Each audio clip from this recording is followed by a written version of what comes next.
बोलना तो सभी को आता है। किसी की जुबान बोलती है और किसी की नीयत बोलती है। किसी का समय बोलता है तो किसी का पैसा बोलता है। और जिंदगी के अंत में ऊपर वाले के हिसाब में हमारा कर्म बोलता है।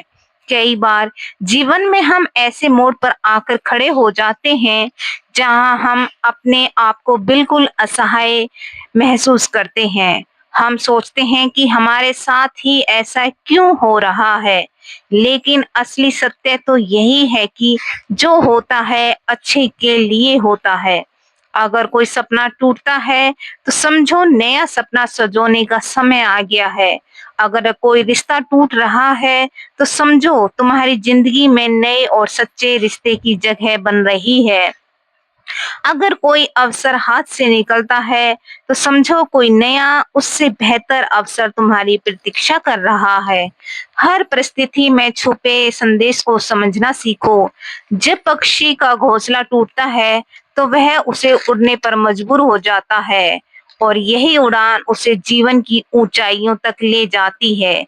जब कोयले पर दबाव बनता है तभी वह हीरा बनता है और जब रात सबसे काली होती है तब सूरज निकलने वाला होता है। भगवान के दरबार में हमारा हर कर्म बोलता है।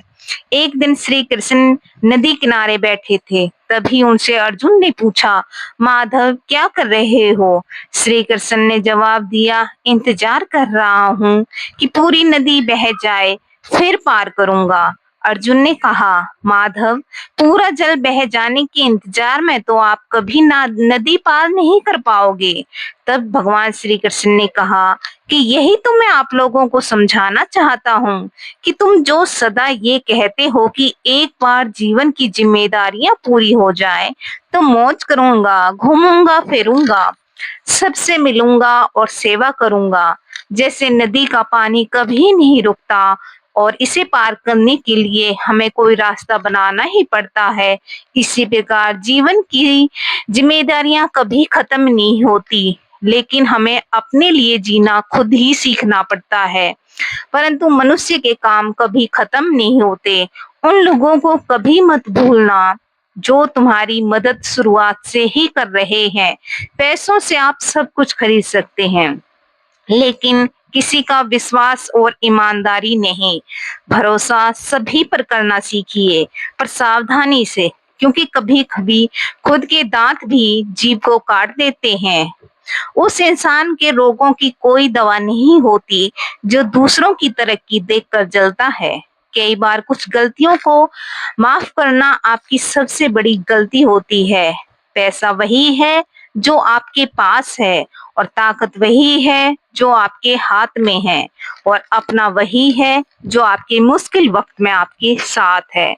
जो बीत गया है उसे मुड़कर कभी मत देखना, वरना जो आगे आने वाला है आप उसे भी खो दोगे। शरीर सुंदर हो या ना हो, पर आपके शब्दों को जरूर सुंदर होना चाहिए, क्योंकि लोग चेहरे भूलते हैं, शब्दों को कभी नहीं। इंसान हमेशा दुख का रोना रोता है, उसके द्वार पर खड़ा सुख भी बाहर से लौट जाता है। अकेले रहना किसी की नजरअंदाज करने से ज्यादा अच्छा है। अपने आप को इतना शक्तिशाली बनाओ कि लोग आपसे ये ना कहें कि ये मेरे बिना तुम्हारा क्या होगा।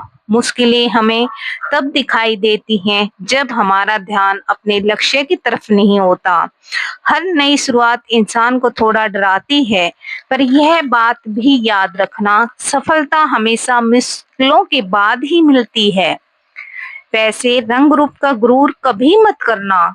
जो पैसे रंग रूप का अहंकार जो करता है, वक्त की माँ एक दिन उसे जरूर रुलाती है। मनुष्य का मन भी कितना अजीब है। 101 माला के मोतियों को जपते समय उसका ध्यान भटकता रहता है और 500 के नोटों की गड्डियां गिनते समय एकाग्र रहता है। इस बात पर विचार करना कि आखिर गड़बड़ कहाँ है। अक्सर लोग धोखा वही खाते हैं जहां उन्हें सबसे ज्यादा विश्वास होता है।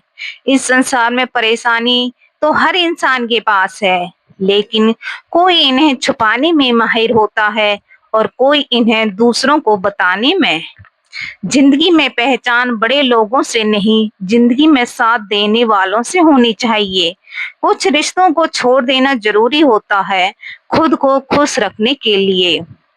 इस संसार में कोई इंसान तब तक ही आपका है जब तक आप उसके काम के हो। जिस दिन आप उसके काम की नहीं रहोगे, जिस दिन आप कोई गलती कर दोगे, उस दिन वह आपकी सारी अच्छाइयों को भुला देगा। इंसान की कदर करनी है तो जीते जी करनी चाहिए। मरने के बाद तो पराए भी चार आंसू बहा देते हैं। जिस्म में जान है तब तक लोग आपको देखेंगे भी नहीं, और रूह निकल जाने पर कफन हटा हटा के देखेंगे।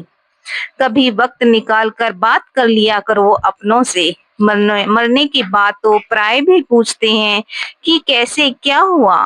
कभी किसी को ऐसे शब्द मत बोलना कि इंसान मरते दम तक भी ना भूल पाए।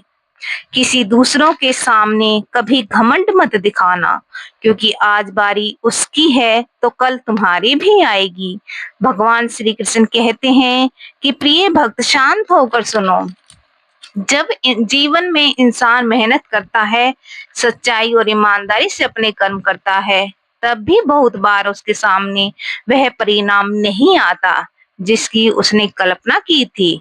और यह सोचकर कई लोग हार मान लेते हैं, निराश हो जाते हैं, और इंसान सोचने लगता है कि भगवान मेरी नहीं सुनता। लेकिन सत्य तो यह है कि भगवान हमारी कोशिशों को कभी नजरअंदाज नहीं करते, पर भगवान का समय हमारी समझ से परे होता है। भगवान की योजनाएं भी हमारी समझ से परे होती हैं। भगवान श्री कृष्ण कहते हैं कि इस संसार में किसी को कोई फर्क नहीं पड़ता कि आप किन हालातों से गुजर रहे हैं। जिस तरह उबलते हुए पानी में परछाई नहीं दिखती, ठीक उसी प्रकार परेशान मन में भी कई बार कोई समाधान नहीं दिखता। इसलिए शांत होकर देखिए, सभी समस्याओं का हल जरूर मिल जाएगा, और आपकी मुश्किलों और समस्याओं का जवाब भगवत गीता से बेहतर कोई नहीं दे सकता। श्री कृष्ण कहते हैं कि हे अर्जुन, याद रखो कि मनुष्य के शरीर का एक अदृश्य अंग है उसका मन, जो हमें दिखाई नहीं देता, लेकिन शरीर का सबसे शक्तिशाली हिस्सा होता है। मनुष्य की आत्मा से इसका कोई संबंध नहीं है। आत्मा रथ में बैठा हुआ रथ का स्वामी है, तो मन इस रथ का स्वार्थ सारथी है, जो इंद्रियों के घोड़ों को इधर उधर भटका देता है और यौवन के आवेश में चंचल हो जाता है। मनुष्य का यही चंचल मन उसे इस भ्रम में डाल देता है कि मनुष्य ही सर्वशक्तिमान है, वो सब कुछ कर सकता है, और वो यहाँ का राजा है जिसके आगे हर कोई झुक जाने के लिए विवश है, और जिसे हर कोई प्रणाम करता है। जब शरीर के दीपक में यौवन रूपी घी समाप्त हो जाता है और दीपक तले अंधेरा छा जाता है, तब मनुष्य घबरा कर चिल्लाने लगता है कि मैं बीमार हूँ, मैं दुखी हूँ, मैं मर रहा हूँ, मुझे बचाओ। ये रोने का नाटक भी हमारा मन ही हमसे करवाता है। श्री कृष्ण कहते हैं कि हे अर्जुन, मनुष्य को मैं घमंड की मदिरा पिलाने वाला भी उसका मन ही है। उसे घमंड में मदहोश करने वाला भी पाखंडी मन है। उसके हाथों में मोह माया का जाल है, जिसे वो मनुष्य की इच्छाओं पर डालता रहता है और उसे अपने वश में करता है। ये मन शरीर से भी मोह करता है, अपनी खुशियों से भी मोह करता है। इसलिए मनुष्य को अपने मन पर काबू करके अपने अंतर्मन में झांककर आत्मा को देखना चाहिए। तभी उस आत्मा के अंदर स्थित परमात्मा को मनुष्य महसूस कर सकता है। हमारा सलाहकार कौन है, यह बहुत मायने रखता है। दुर्योधन शकुनी से सलाह लेता था और अर्जुन भगवान श्री कृष्ण से। एक बेहतरीन जिंदगी जीने के लिए यह स्वीकार करना जरूरी है कि सबको सब कुछ नहीं मिलता। जिंदगी में अगर खुश रहना चाहते हो तो उन लोगों को भूल जाओ जो तुम्हें भूल गए हैं। अगर किसी के स्वाभिमान को बार बार चोट पहुंचती है तो रिश्ता कितना भी प्यारा क्यों ना हो, आखिर टूट ही जाता है। भगवान श्री कृष्ण कहते हैं कि ऐसे इंसानों से हमेशा दूर ही रहना चाहिए जो आपसे अपना काम निकाल कर अलग हो जाएं। इस दुनिया में सबसे वजनदार चीज है मतलब, जिसके निकलते ही बड़े से बड़ा रिश्ता भी हल्का हो जाता है। कोई इंसान आपको धोखा दे सकता है, लेकिन आपकी मेहनत आपको कभी धोखा नहीं दे सकती। दुष्टों की भलाई कभी नहीं करनी चाहिए। बिच्छू को आप चाहे कितना भी प्रेम कर ले, लेकिन फिर भी वो अंत में डंक ही मारेगा। ते दुख से नहीं, दुख की कल्पना से डरता है। आपने कभी गौर किया है, जो हुआ भी नहीं है उसी का डर आपको पूरी रात भर जगाता है। भविष्य का डर, लोग क्या कहेंगे, मेहनत का फल मिलेगा या नहीं, यही सब डर हमें रात भर सोने नहीं देते। गीता हमें सिखाती है कि कर्म करो, फल मुझ पर छोड़ दो। अगर आज तुम फल की चिंता छोड़ दोगे तो आपका मन हल्का हो जाएगा। जब कोई साथ नहीं देता तो अपने भी आपको अपना नहीं समझेंगे। श्री कृष्ण कहते हैं, जब सब तुम्हारा साथ छोड़ दें तब समझो मैं तुम्हारे साथ